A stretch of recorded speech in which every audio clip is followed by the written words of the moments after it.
Well, good morning. What a nightmare of a morning it's been here. Everything started out fairly well. Then Corey was going to run some water in the sink, and she said, well, I thought you changed that pressure switch in the pump house, because we had one that had a low cutoff, and for some reason it would get down to that low cutoff and it wouldn't turn back on, so you'd have to go out and reset it. I'd never seen one like that before. I actually bought that one on accident. So anyways, it sat on there, and I was kind of hoping it would make its million cycles and then fail. But anyways, it was getting frustrating because over the summer we had to go reset it a few times. So I said I did change it. I changed it a week ago. It's got a regular one on there now. She said, well, there's no water. So, okay, well, what are we going to do about that? So I walked out, and indeed there was no water, but the light turned on in the pump house. So I thought, oh boy, I've been down this road too. One line isn't getting power. So I shut the power off at the pole, checked it. Yeah, in fact, one was getting something like 75 volts and the other was getting 125. So obviously not enough to run that 240 pump. So I gets looking, and actually the wire had touched and grounded out and never tripped the breaker. So I'm assuming between the shop and that little pump house, it is underground. It actually burnt the wire off underground somewhere. So for now, you know, most farms, older farms and stuff, everything's overhead, right? With that, I forget what that wire is even called. So anyways, that's all over the place.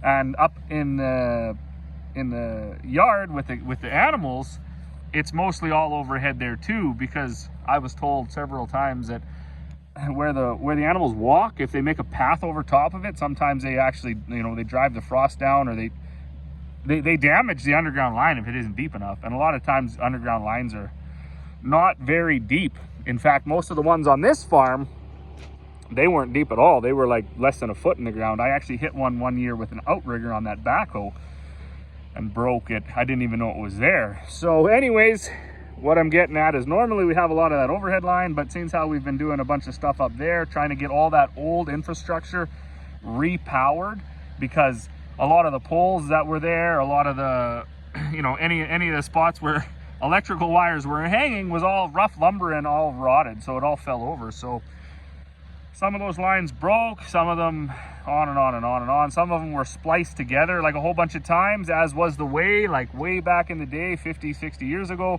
Everybody, they used exactly what they could. They didn't go to town. If they needed 100 feet, they didn't go to town and buy 100 feet.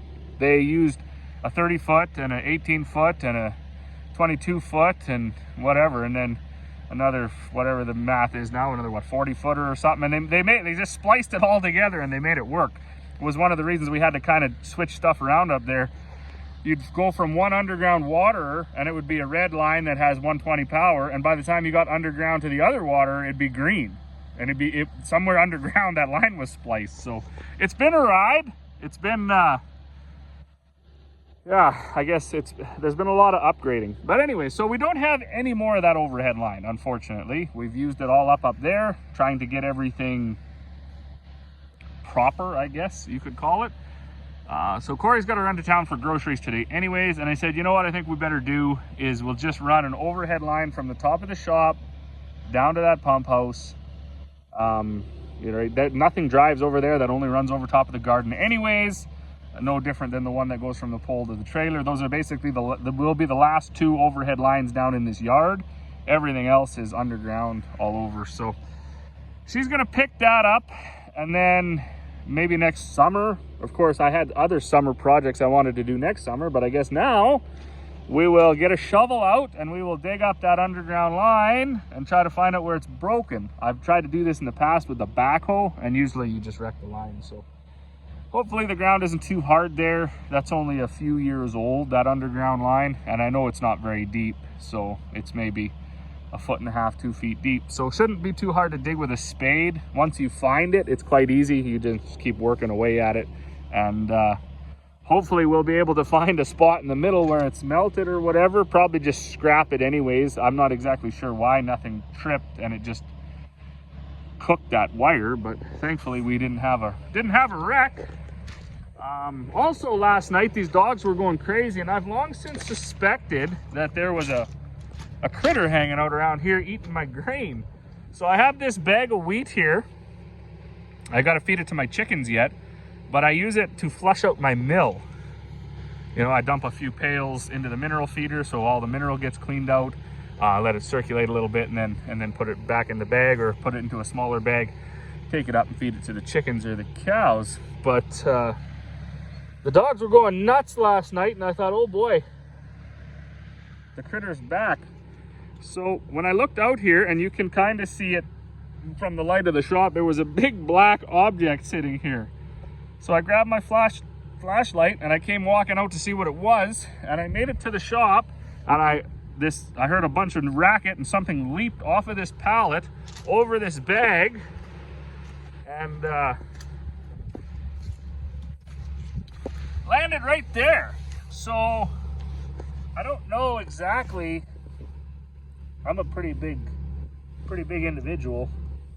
I'm not exactly how big this critter is and exactly how big his claws are, but he's been hanging out eating all this wheat. He's a big fan of this wheat. So tonight, hopefully, I can get a camera set up and I can catch him and see if he's a... I know a lot of people can tell just by this print if he's a black bear or a grizzly bear or whatever bear. I have no idea what kind of a bear he is, but he's a bear with a paw print about as big as my hand. So that's a bit concerning to me. We told Buddy that he's no longer allowed to go on his nature walks, because I know that guy is living back here in this bush. I don't know how far he goes, if he just goes and lays in that dirt. There are a couple, not brush piles, but sort of stick piles, if you will. I also wondered if he was maybe living in one of these granaries, but he doesn't seem to bother me during the day. But it is a little eerie, I will say that. You know, there's a couple of, you know, there's a path there, and then there's a pretty good beaten path. Oh, there's another one of his thingamajiggers. So he must be going into the bush here. So anyways, we got everybody kind of on alert. I know he was goofing around over here the other day and he slipped. I also had a neighbor friend over getting some feed, and that guy knows a lot of stuff about a lot of stuff. So I asked him, you know, where do you think this bear was hanging out? And he said the funny thing would have been is he was sitting right here and he was looking at your switches, probably trying to figure out how to make his own grain mix so he was full, you know, so you could get maybe more peas or something, be happier. And then he said he obviously was here and he pushed this because this was leaned up against the, like that. So he pushed that over, and then he got in there and he scooped all your grain out and then deposited some scat right there. So anyways, that's that. We got us a critter hanging around. Anyways, I'm gonna make some feed. So I think I said Corey was going to town. She's gonna get some more of that wire so we can go overhead. That'll be good. And then I gotta catch up on some feed. We are short of everything. So we had put in an order at the end of last week. So hopefully this week we should have everything coming. We should have molasses and a whole truckload of all sorts of various things so we can get back to making some of our mixes that folks like. That's all that. So that's what we've been up to. Not a whole bunch. We had hockey all weekend. The kids are Emmy's in competitive hockey now. So there was new changes made, I think something like 10 years ago, where you really don't play competitive hockey until U11. So you got U7, U9, U11. Buddy's still in U9, so their travel and their requirements are a little bit less, where Emmy's, you know, she's going down to Fort Saskatchewan the next week, so they're always her and Mom are always going around somewhere, and well, me and Buddy, we just hang around and do our thing. So the weekend there was 3 hockey games in Hythe, 2 for Emmy, 1 for Buddy, and then last week, I don't even know what we did last week. I think we just made feed. So we're gonna get back to making feed.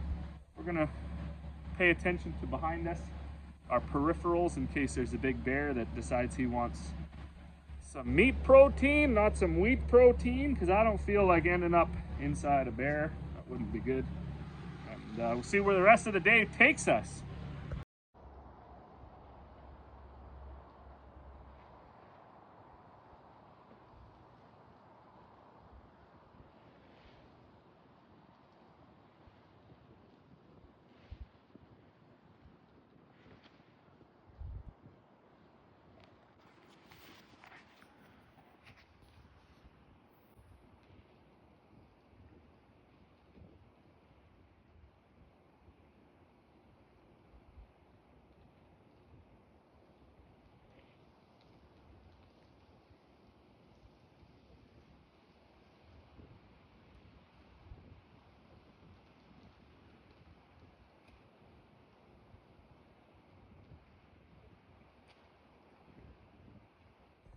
Well, guys, as always is the case, I didn't get a whole bunch filmed. It was just, it was busy. I need to hire myself a cameraman. But we did, so we got the power straightened out. So we don't have just an extension cord running from the shop to the well house. So we got water in the house and everything. Also grinded up a whole bunch of feed and then organized the hard lick tubs, so now they're sitting over here on some swamp mats, and then I was going to throw a tarp over them. Not that they need to be out of the weather, right? Obviously when people feed them, they just throw them out in their pastures, but when you go to load them, it's nice if they're not all slimy. So we'll throw a tarp over them or something, or a couple sheets of plywood. And then I got set up here for molasses. So molasses is supposed to be coming tonight or early tomorrow morning. Then we'll be ready to go. I was running low also on the molasses that we put into the feed. So that's not a supplement molasses. That's basically just a sweetener and keeps the dust down. So we set out some totes, and then instead of putting that in those big tanks, we put it right in the totes. And then I'll stack the totes. I don't know, I put a swamp mat over there so the trucker wouldn't get his feet muddy when he's hooking up the hose, but I can see it's not sitting very straight, so I'm not going to stack any totes on that. What I might do is pull that out of there and stick it over there, and then stack the sugar molasses over there. Who knows? But anyways, last night we did catch the critter that was eating the wheat out of that bag there, so I'll throw that video on here, and you guys throw your guesses in there for what kind of a critter it is. And as always, thanks for watching, and we'll see you all on the next one.